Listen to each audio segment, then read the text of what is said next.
Yun, what's up mga idol, oh. Kami po ay nandito naman sa Petsayan, oh. Yan, lawak ng Petsayan, oh.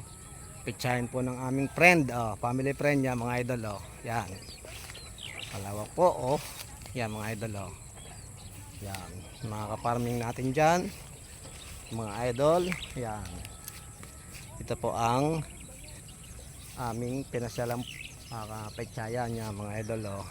Yan po ang aking mga kasama, oh. Kasama po si Mrs. Yan. Isang kaway naman Mrs. So yan. Si Mrs. Yung anak ko si Kaye, oh. Kaye. At yung aking pamangkin Mucha, oh. Ayan, oh. Hapon na po mga idol kaya medyo ganito ang medyo madilim na. Ngayon po ay 5:30 na. Yan. Nandito po kami at naimbitahan ng family friend na manguha ng petsa. Yan mga idol, oh. Yan. Dami, oh.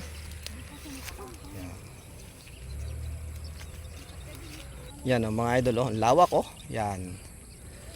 Napakalawak po ng petsayan, oh. Shoutout po kay Ningning, oh. Ningning, kailan ka uuwi, oh. Yan.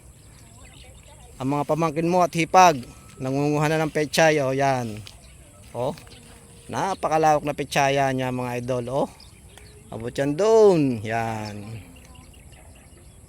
At ito po mga idol ang pinakanagustuhan ko sa lahat. Yan. Kasi sa tabi ay merong yan, oh.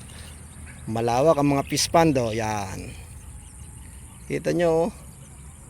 Yan po ay may mga laman. Isang araw daw po invite tayo rito para testing kung marami pang laman niya mga idol. Kasi po yan po ay medyo napabayaan na. Yan, oh. Yan mga idol, magandang hapon po, oh. Yan mga idol, oh. Lawak ng fish pond, oh. Yan. Mga fish pond, oh. Mga isda po yan, kaso medyo napabayaan na nga lang. Yan mga idol.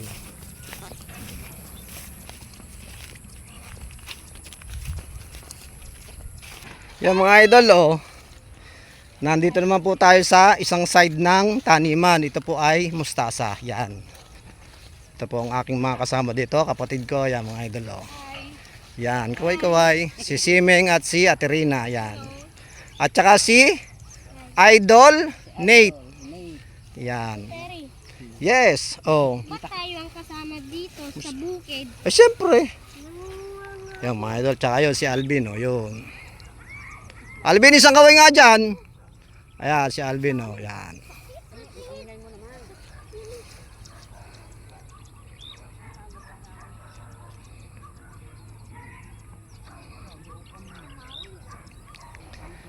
Yan, Ningning, oh. May inggit ka. Pauwi ka na. Oh, hindi na eh. Ayan, oh. Simeng, baka naman hindi ka na magkandadalan yan. Bebenta daw sa Nunggulo. Idol Nate, kaway-kaway naman. Ano, wala ka shoutout? Ayan, wala ka bang shoutout? Wala, okay. Wala. Ha? Yan pa o si Alvin. Oo nga, sinabi ko na si Alvin kanina. Si Alvin mami. Oo, si Alvin mamimit na ano? Yan ang katulong ko sa bukid. Aba, yun ang katulong mo sa bukid. Aba, Nasaan baga? Si Alvin mamiit. Ayun na. aba si Alvin mamimit. Katulong mo ba siya sa bukid? Yan, mga idol, oh, si Idol Nate, oh. Idol Nate. Yun. Ngayon po ay magsi 6 o'clock na. Kaya po medyo madilim na ang paligid yan, mga idol, mga ka-farmers. Aba. Inakayos na lang, ari.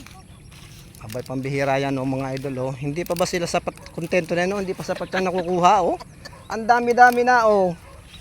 Talaga naman. Marami daw bibigyan. Aba. Nako, punong-puno na. Ayun, oh. Ano sabi mo, Nate? Punong-puno na? Ayaw pang tumigil? Aba. Punong-puno na kayo. Aba, punong-puno. Baka na yan ang mabigat. Aba.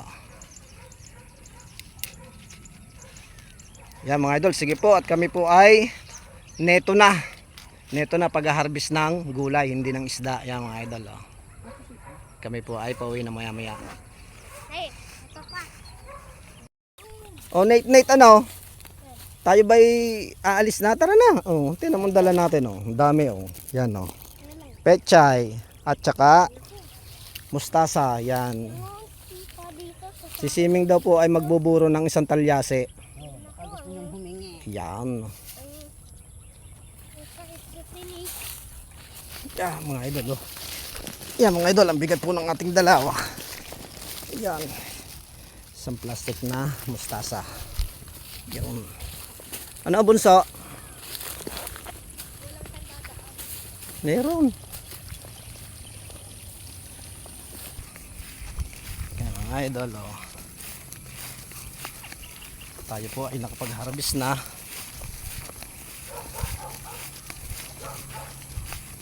Bunso.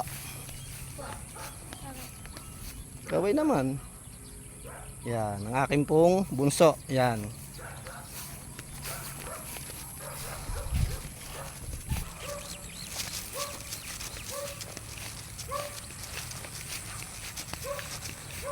Mga idol oh. Napakaganda po ng gulayan dito. Yan. Yan pong natatanong yung lahat ng yan. Yan po ay sa family friend po namin yan mga idol. Yan. Yun. Kumusta po at magandang hapon po sa inyo lahat.